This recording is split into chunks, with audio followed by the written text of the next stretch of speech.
You're right. To the bottom. Not to the top. No, not to the top. To the side.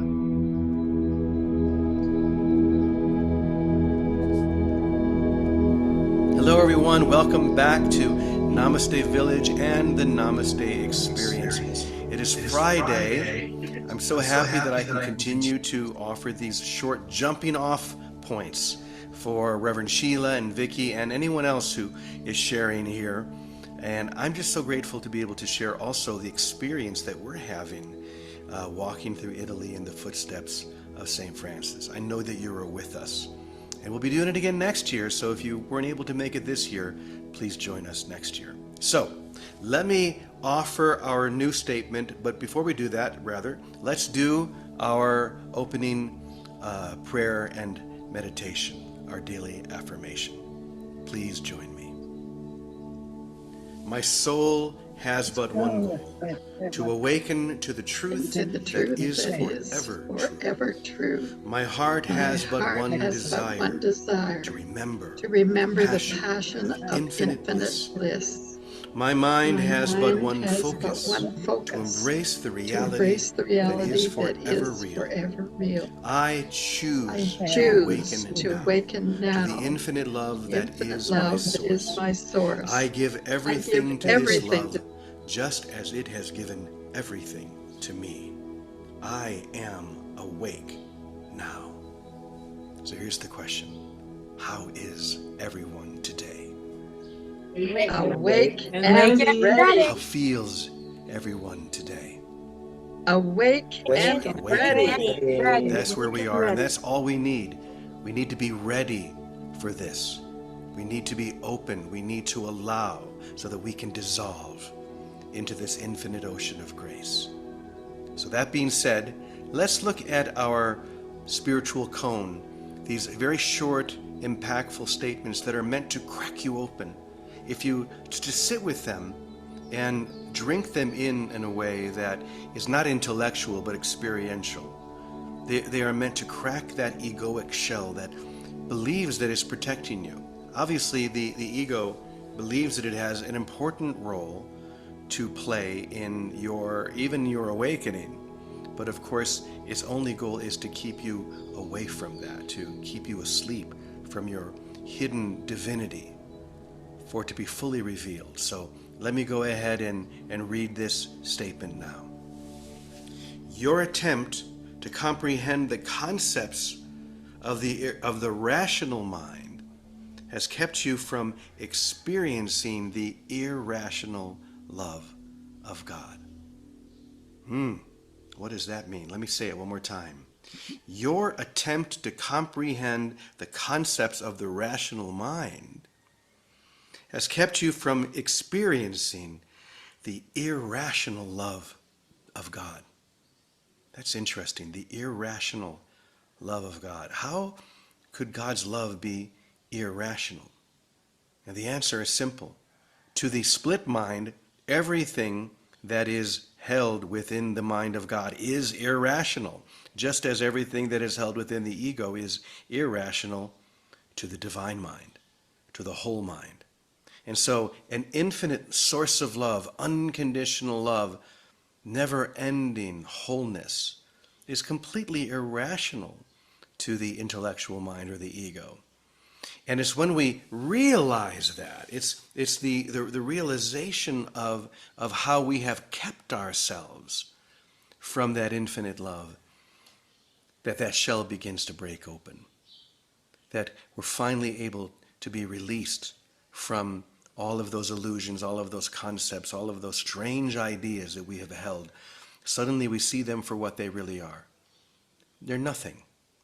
Just as Joel Goldsmith always says, the nothing, to nothing eyes. That's right.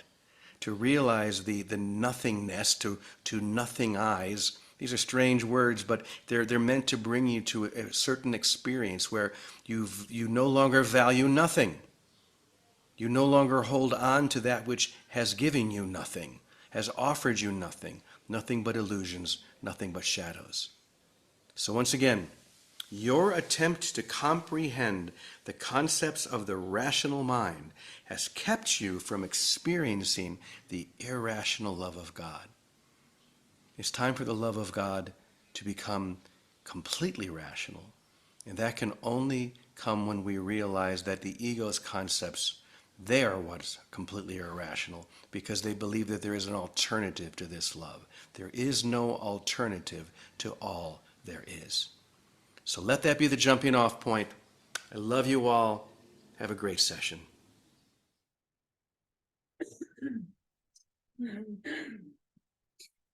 So interesting. Yesterday we talked about nothing, and he spoke of nothing just now. And crack us open. He's going to crack us open. I love that. So today when we do the Ho'oponopono prayer, I'd like for us, Okay. I'd like for us to slow it down a little and be more contemplative as we say it. And you know how people just throw out all these little cliches, these little sayings, these flowery words, and they throw them out there so often that they begin to mean nothing. And I don't like that. I just don't like it. And so with this prayer, it could get to be the same thing. And so I'd like for us to really think about each line of what we're saying. So what I'm going to do is for each line, I'm going to stop and I'm going to ask you a question that you can ask yourself before we go on to the next line. And I'm not going to speed this up. I don't want us to hurry this. Are you kosher with that? Yeah. Okay. All right. So soulfully, slowly, we say the first line together. I'm sorry. Before we go on, let's think about, what am I sorry about?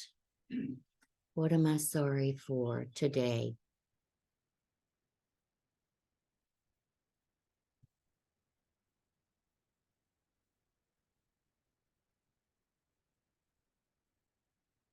Then let's say the next line together. Please forgive me. Who are you forgiving today? Someone else? Yourself? And what are you asking forgiveness for?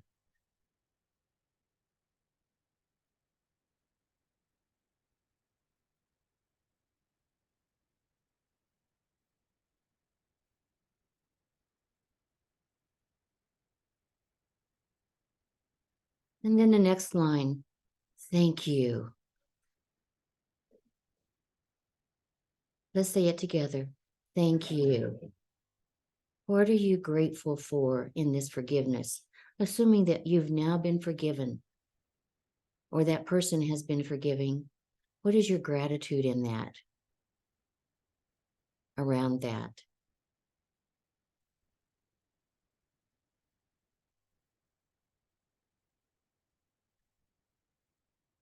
And then let's say the last line together. I love you.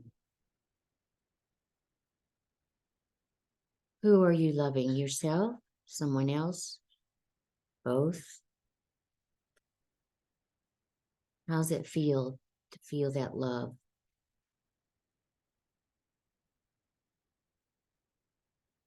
All right, as you feel complete, if you'd let me know by opening your eyes. Okay, let's go through it together slowly, soulfully, just one more time, and I'm not going to ask questions this time. Okay, so I'm sorry. Please forgive me. Thank you. I love you.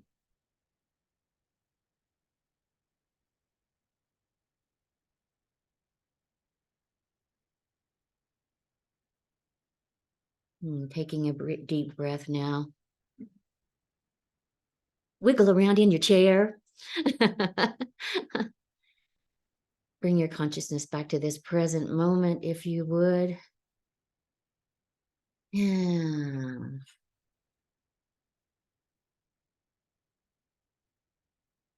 I'm having a rather soulful morning. And so is Tim. And my life has been a rather soulful one. S-O-U-L, soulful. How about yours? Yeah. Full of enjoyable times and also interspersed with some anguish sometimes. Yeah. Isn't that the story of our lives? All of it, the whole kit caboodle. And a mixture of gladness and despair. And could it be that our lives, your life, my life, your life, is not just a story? Maybe it's not even a story. Maybe it is a parable. All that anguish, all the love, is a parable. A parable that could change humankind. Think about your life.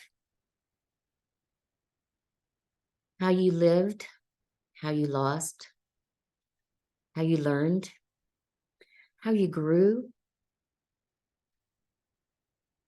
how you overcame, how you went right through the middle of those challenges, and how you became better than you were before. You became more than you were before. You were pruned. Weren't you pruned? With all that stuff that happened? I feel like I was pruned, and now I'm better and bushier and bigger and fluffier. Because you know how a tree, when you prune it, it comes out fluffier. That I'm fluffier now.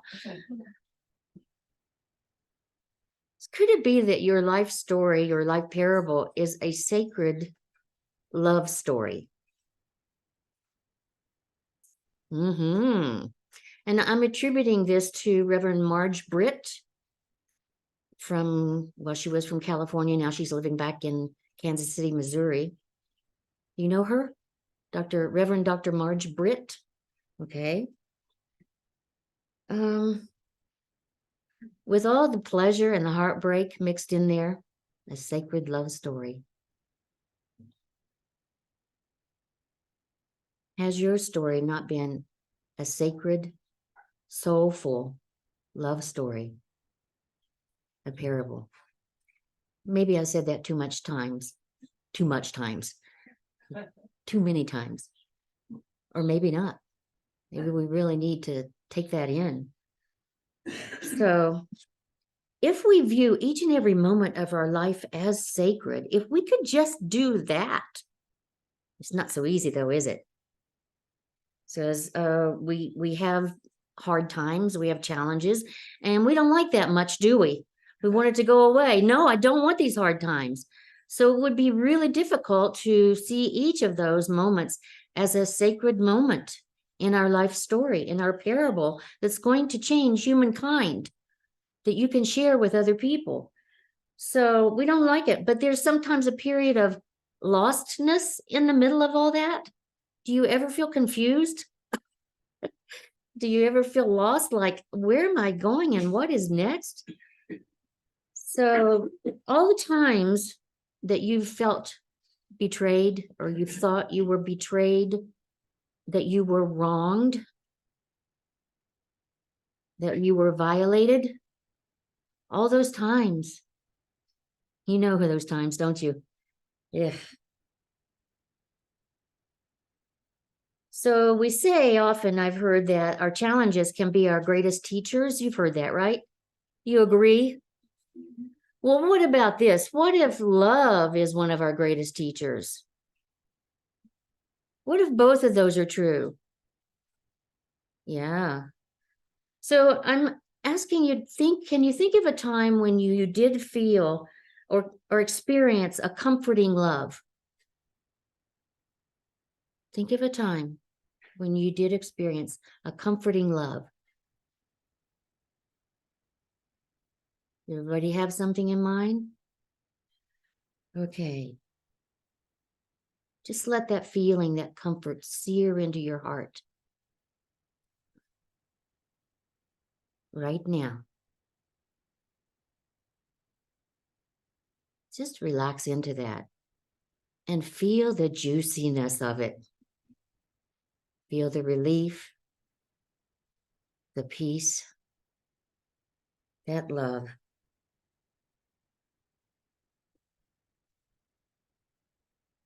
And every challenge or every change in your life has probably been fueled by a yearning to be better, a yearning to be more than, yearning to live more fully. You think every challenge in your life? So let's say then that we are rooted actually in that love. We are rooted in it.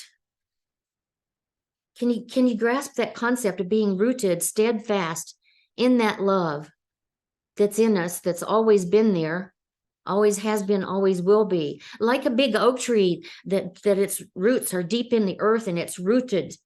We are rooted in that love and we always have been. Steadfast. And it is that love that has driven your life. You know, all those times when you were on one trajectory heading this direction and your trajectory got changed and you're going, what? Could it be love that was behind all of that? Is love another word for God? It has been. Love has been the compelling force behind all the decisions and all the choices that you've made. That's been the compelling force. But hopefully, our spiritual practices, you know what those are, they keep that love from retreating to the corners of our heart. We don't want that, do we? For our love to retreat to the corners of our heart. So hopefully our spiritual practices will keep that from happening. And so I'm inviting you today to make that journey to live as love. Connect the dots, follow the dots. Remember those games where we connected the dots when we were kids? Weren't those fun?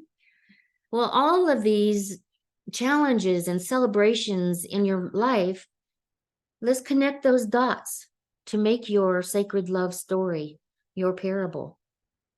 Connect the dots of your life. Wow. And follow them. And so a lifetime of loving has shown me that beyond looking for kindness, looking for love outside myself, beyond looking for giving and receiving, there's a deeper truth. And that is, you are love. I am love. We are love. You are love. And we are already there. We are already there.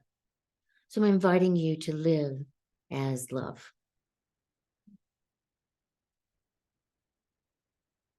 All right. Just let that sink in for a moment.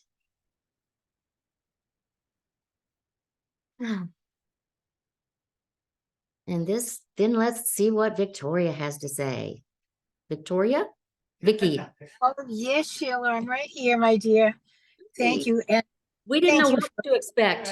I know. I want to thank Scott for doing such a good job. He's better at me than I am at me. I looked at it later and you all did a wonderful job. I'm going to pick up on what you're saying, what James is saying. It's Friday. It's the end of the week. We've dedicated the week to being defenseless, to coming into the place where we really are, rather than the place that we think we are. And where we really are is what you were saying, Sheila. We live in the love of God. And it's that love that has been driving our lives, not only our lives, but history. The story of time and space is a story of love calling us home. With the prodigal son, it's always calling us home. And the story of love, when it comes down to living it, is also the story of right now. It's not about yesterday or tomorrow. We can take yesterday, we can take tomorrow and pay attention to it and run circles and go on a spin in our mind. But that's not really living. That's perceptual temper tantruming when we spin about the past or the future. When we want to be open to love, we have to be here now. It's a right now experience.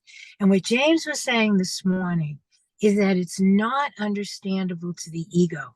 In fact, what many of us have done, we have used spiritual practices.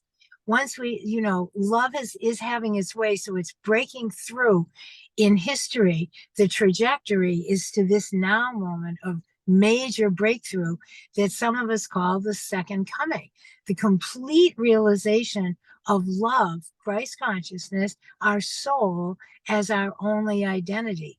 That's what's happening. That's what's been happening since the beginning of time. The return to trueness, the return to love, always happening right here and right now. But what we've done on this, especially in the last 50 years, in all of the spiritual work that's come up, sometimes we use that spiritual work to stay in the land of time rather than to use it to be willing to leave time and enter present love. Present love needs no preparation. It's available 24/7 to everyone, wherever we find ourselves. No age, no understanding is needed. Nothing is needed except a really open mind that calls for love, calls for help. Any mind, any being, any brother or sister in time that wholeheartedly calls for love, calls for help. That's why this is a story of love. Each of our lives, we get help. What happens is the false love that we have been mesmerized, hypnotized to, seems to fall away and break our heart. But what it's doing is breaking us open. What we've been doing is following ideas of love, special considerations, special things we think would bring us happiness, situations, people, places outside of ourselves to get to, rather than a sweet surrender, opening, letting go of everything we think love is, and being present now. Not using our spiritual practices to meander in this romanticizing spinning about what life could be, but use that spiritual practice to build a foundation of simple understanding that love is now, and love is a moment of so wholeheartedly giving up all our ideas of what we think it is and being available to what it is as us, as showing up in us right now. That's the real story of love that's breaking through. And it's breaking through in all of us, in all traditions, some traditions, no tradition. It's breaking through. Because you know what's really breaking through? Kindness. Probably Mother Teresa was one of the greatest advocates of kindness. And she grounded the value of it. Kindness, simple kindness with everyone and everything, and especially with ourselves, is a direct expression of love right here, right now. That's all. And I see Miss Kindness, Karen is here with us today. Kindness to ourselves, to everything, to the bugs crawling in our house, to the mice that might be misplaced in our homes. Kindness, a voice, a thought of kindness, and of our grounding in a oneness that we belong to creation. Everything belongs to creation, and everything is open to the experience of creation if we stop where we are right now and open to the presence of love. it does need a little bit of a falling away of our words and our thinking and even our best spiritual practices, because it brings us to a quiet. In quiet, I receive God's word today. It brings us to a silence, to let our lives be presently now and a present surprise. Love brings only joy. Love there's no negative quality in it. There's no exclusion. There's no later trauma. Love brings true fulfillment and fullness. We may have lost many things in our own parables, in our own stories of love. We may have lost body parts, people parts, life parts, location parts, but every one of those was an appearance of what the wholeness that we already are represented to us. Now is the time where we go to what it was representing, the source within our hearts, our own hearts, and the source we recognize in one another, and no longer settle for body parts, location parts, but settle now only for the presence of fullness and the wholeness of love that's here right now, that we can access if we want to put away our thinking minds. Don't try to understand anything. From this day forward, we can live lives of wonder and welcome. It's our choice. And let love guide us consciously, not through the back door. That's the story of time. Love has been trying to get through the back door of our personal lives and of history, through that back door. Let's open the front door. Let's open the windows. Let's open everything we've got and say, I'm here, I'm ready, love now. However you can come in, and whatever's ready to let go, let it go. Let it go with a blessing and a breath, a kiss. Let it go with a kiss and a blessing, because it's not needed anymore. Things fall away when we live in the experience of love, where they've served their purpose, whether it's a body or a home or whatever it might be. Let it go. Bless it. Be grateful for the offering it had, for the value of bringing love more to our consciousness, and live in present love. Live in the presence of our soul. That's where we want to live. That's what true defenselessness is. And it's what James started the week with. We want to let go of all our defenses. We don't need to understand. We need to be present now and let understanding unfold through us, because we recognize love as our own being and what we are giving forth and what is only also coming to us. So hip, hip, hooray for love, everyone. And it was a wonderful week with you, Reverend Sheila, with you, everybody. I love you all. We send our blessings to James, our blessings to Scott, who's also on the road visiting his family, his mom and sisters. We recognize that we are the source of love here in time, and we can celebrate that. What a great celebration. There's nothing to be afraid of. Open all the portals we have and live in present love. I love you all. Thank you. Thank you, Reverend Sheila. Bye, guys. Thank you, Vicki. You're still celebrating, Vicki, aren't you? Oh, I'm always celebrating. That's life. Hip, hip, hooray for love. Yeah. So all of you beautiful creatures out here who are fluffier now because of your pruning, let's go out and add to blossom and add to our parable, connect the dots of our lives and add to our sacred love story that's going to change humankind. Okay, have a great weekend.